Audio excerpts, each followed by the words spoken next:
இயேசுவுக்கு புகழ், இயேசுவுக்கு நன்றி, மரியே வாழ்க. இன்று நமது தாய் திரு அவையானது நல்லாய ஞாயிறை சிறப்பிக்கின்றது. இறைவன் எல்லா சூழ்நிலைகளிலும் நம்மோடு இருந்து நம்மை நோக்கி வருகின்ற எல்லாவிதமான தொல்லைகளிலிருந்து காக்கின்ற இறைவனாக இருக்கின்றார். அவருடைய ஒரே நம்பிக்கை, எனது மந்தை எனது குரலுக்கு செவிசாய்க்கும்.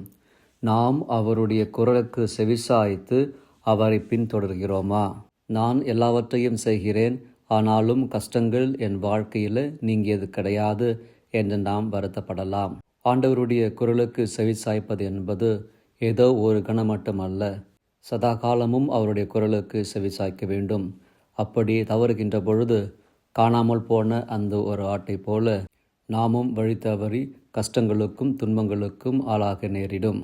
அவரது குரலை கேட்டு அவர் அருகிலேயே நாம் பயணிக்கின்ற பொழுது அவர் உடனிருப்பு நமக்கு பாதுகாப்பாக வழிகாட்டியாக இருக்கும். நம் ஆண்டவரை நல்லாயனாக கொண்டாடுகின்ற இந்த வேளையிலே நாமும் நாம் வாழ்கின்ற சூழலுக்கு நல்லாயர்களாக வாழ்வோம். மேலும் சிறப்பாக இந்த நாளிலே நமது திரு அவைக்கு தேவையான குருக்கள், கன்னியர்கள், துறவியர்கள் அதிக அளவிலே கிடைக்கும்படியாகவும் மேலும் இறையழைத்தல் பெருகும்படியாக இந்த நாளிலே சிறப்பாக ஜெபிப்போம். மன்றாடுவோம். அன்பு இயேசுவே, எங்கள் நல்ல ஆயரே, சத்தம் நிறைந்த இந்த உலகத்தின் வாழ்க்கையின் மத்தியில் அமைதியான, ஆசீர்வாதமான, ஆனந்தம் நிறைந்த வாழ்க்கைக்கு கொடுக்கின்ற உமது குரலுக்கு செவிசாய்த்து உம்மை பின்தொடர்ந்து வாழ வரம் தாரும் கிருபை புரியும். தந்தை, மகன், தூய் ஆவியானவரின் பெயராலே ஆமென்.